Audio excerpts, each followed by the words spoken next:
Hey guys, what's going on? So today I just wanted to talk about basically how we're going to be building this Impala. And I did cover originally a little bit in the first video, but I'm going to be going a little bit more in detail on this thing and talking about exactly how I'm going to be building this thing. Depending on what I would do depending on the rules.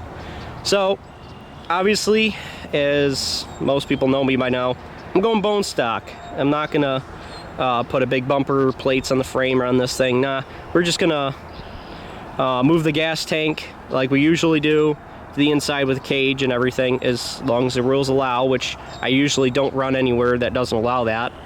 And doing very basic stuff, like possibly, depending on the rules, like I said before, changing out this front bumper for maybe a little bit better of a bumper, like a Ford Freestyle bumper that I've been running for now years on my front of my W bodies. They've been pretty reliable bumpers. I've been pretty happy with them. I do have a couple of Crown Victoria bumpers that I could put on the front of this. This particular bumper, you can see just by looking at it, at least I could see this, is it's going to be a terrible bumper. And here's why. One, it's a little rusty, and two, which this isn't that bad. It really wouldn't be very affected by the rust. But this seam right going through here, yeah, that's going to be a problem, because that's going to split pretty quick and it's going to mangle it and just go straight in, more than likely, and it's going to do some funky stuff to this bumper. And another reason why I don't like this bumper, and which can be fixed, is that it's only mounted with 3 bolts, and I believe there might be a tack weld right here. But what I do is I drill a hole right here and put a 4th bolt. There's the bottom bolt, and then just put a 4th bolt right here, so that way you got 4 bolts holding on the bumper instead of just 3. But there's no plate on the back or anything like that, so I mean it's just not a good bumper. I mean, is it better than aluminum? Yes, depending on the aluminum too. But I would really recommend not running one of these bumpers if you can help it. Now, if it has to stay 100% bone stock as it did in Boonville, obviously I'd have to run this bumper. And in that case, you try to make those hits as square as possible. Don't hit somebody in the frame with their frame lined up right here. Try to go frame to frame rail. Even though generally, in order to bend a frame rail, you're going to want to hit it right in the middle here, because you want both of those frame rails pushing against that single frame rail. That would be more of an economy class type of hit that you would want. But in bone stock, you kind of have to pick and choose your shots a little bit more carefully as far as that goes, because you don't have that strength right in the middle. So more than likely, that bumper, instead of you bending that frame, it's just going to go straight into your radiator. So this bumper, kind of throw it out if you can, and maybe put something a little bit better on it, like a Crown Victoria bumper or a Ford Freestyle, which is what I plan to do as long as the rules allow. In here, well, there's not too much to do. We definitely want to move some of this wiring. This guy right here specifically is in a pretty bad spot. There's some wiring running down there that you want to tuck that back in towards the motor if you can help it. Keep it away from that exhaust. Obviously, battery cables, they're going to be moving somewhere else. I think on my previous Impala, I got one of the battery cables, I think, over to this side or something of that nature.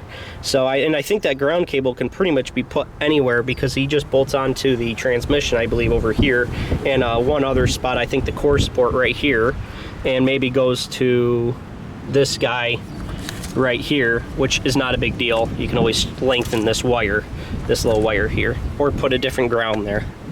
So not a big deal on that ground cable. I'm not particularly sure on what I did with that positive cable. Like I said, when I was building that other car I decided not to derby, this I can't remember exactly what I was doing with the positive cable, but I had it moved pretty far over. Overall, pretty decent setup on these W bodies, of course. Got your motor mounts right up front.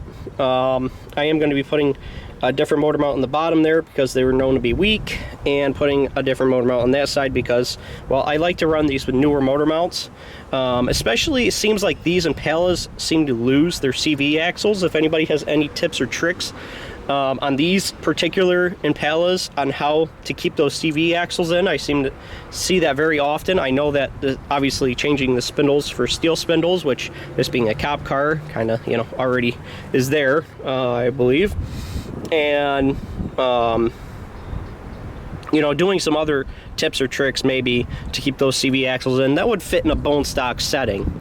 I've heard that somebody may put, you know, take that CV axle out, take some washers and put it in between the wheel bearing and the axle to push that axle back towards into the transmission, which might be the key to keeping these axles in on these W bodies, but, or at least these Impalas. But overall, not gonna change too much under the hood, I don't think. I really think it's gonna be pretty minimal under there. We're definitely going to be changing the doors like usual because bone stock setting. Unless we're allowed to weld the driver's door, then I might weld some on the driver's door. Definitely going to be chaining or putting pieces of 9-wire around the back doors, chaining down the trunk, or just removing the trunk. I'm thinking about just removing the trunk altogether, guys. Honestly, because these Impalas, I don't know if anybody's ever driven these Impalas, they're not the easiest thing to see out of the back. And I can imagine if this trunk for any reason came up just a little bit, I'm not a tall guy, it's going to immediately almost block my view. And I'd really prefer not to have that happen again like it did with the Lumina.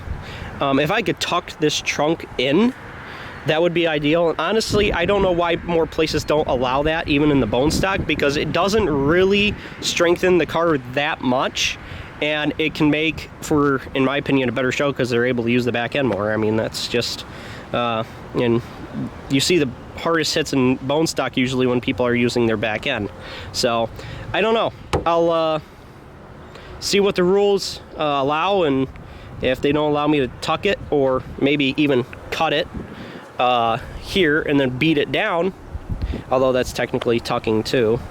I don't know.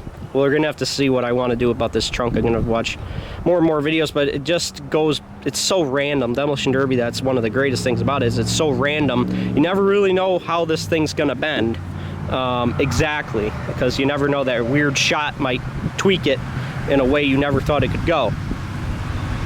Anyway, that being said, the back bumper is going to stay on as far as I'm concerned. I don't see any reason to take it off. I've had pretty good luck with keeping these bumpers on. You just take the frame rail, you cut a notch in it if the rules allow. If you're not allowed to notch it, take that bumper off. If you're not allowed to pre-bend it, take that bumper off. If you're allowed to notch it and pre-bend it, get that frame started to go up on these Impalas. And man, you guys can see here, it's a wall. It's essentially a wall here. And if you can get this thing coming in nice, oh man, this Impala could be a real weapon in the back, as long as it's not too rusty. Now that's where I kind of thought I had a super clean car, and then I started looking through a little bit. It's not too bad, but it's starting to go up towards the seams. It's not so bad through here as it is all the way up there. That's not a hole right there. It's just more, at least I don't think that's a hole right there. No, it's just paint. So, like I said, it's not the cleanest car in the world, but it's really not bad at all either. The frame is in quite good shape still. Not too crusty. Yes, that's how I got the car. That's how the exhaust was tied on. But, like I said, it should still be very stout in the back. This big pillar here is going to help for sure.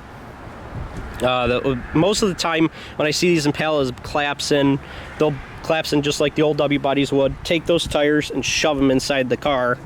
Luckily, like I said, that seam isn't too terrible, so hopefully it'll be quite some time before that happens, especially if I'm able to make it go up and you know, make some smarter shots with it. But I'm going to try to see what I can do with the back end of one of these cars. This being my first, this is going to be kind of a test sample. I'm not really sure about how this thing's going to bend in the back. I've seen quite a few of them go very well. I've seen some of them go very crappy, but like I said, rust is a huge factor in there, as it is on all W bodies and really all cars, period. One of the things that I do want to address is that on my previous Impala, underneath the battery tray, it was rotted out. So that will be certainly a big key factor in when buying a Derby car, or one of these Derby Impalas, is if the batteries or the frame is rotting out underneath the battery tray. This particular car, it's not rotted out. I already took the battery out, took the tray out, and obviously you're not going to be able to really see that when you're looking at the car, but you can kind of peek under there, take a camera or a flashlight, and try to pull up on that tray as much as you can, and just take a look there, and just see if it looks like it's in real bad shape. Then don't bother with it, because more than likely it's going to be all soft through there. This one's still real solid. It passed the hammer test pretty good. I didn't even dent the frame at all. I mean, I'm not whacking on it real hard, because you will end up denting the frame and then changing how this car bends. But more than likely this is going to be a relatively soft frame up front, as I've talked about in the past in these Impalas and newer W bodies. They kind of tend to squish in quite a bit faster, because they have different crush zones or crumple points on their frame rail. You guys can see there. It's a pretty hard uphill angle there, and if you look in here, right there, you can see that dimple out of the frame. That's where it's designed to bend. So it's going to bend pretty hard there, I imagine. But overall, the frame's really in pretty good shape, so hopefully it'll be quite some time. Hopefully I don't take too hard of shots right off the bat to the front end that will end up bending that, or making any of those shots. Another weak point of these Impalas, which you really have to be careful of, is the front of that control arm. I've heard this many times on these Impalas happening, is you rip that control arm out, and you don't break the bolt or the control arm, you actually tear the entire subframe section off, because it is aluminum. So, and it's GM aluminum, so generally it's brittle. So that's just another thing to keep in mind when you're building these, is that that's always a possibility. You got to protect your tires on these Impalas. That's very key.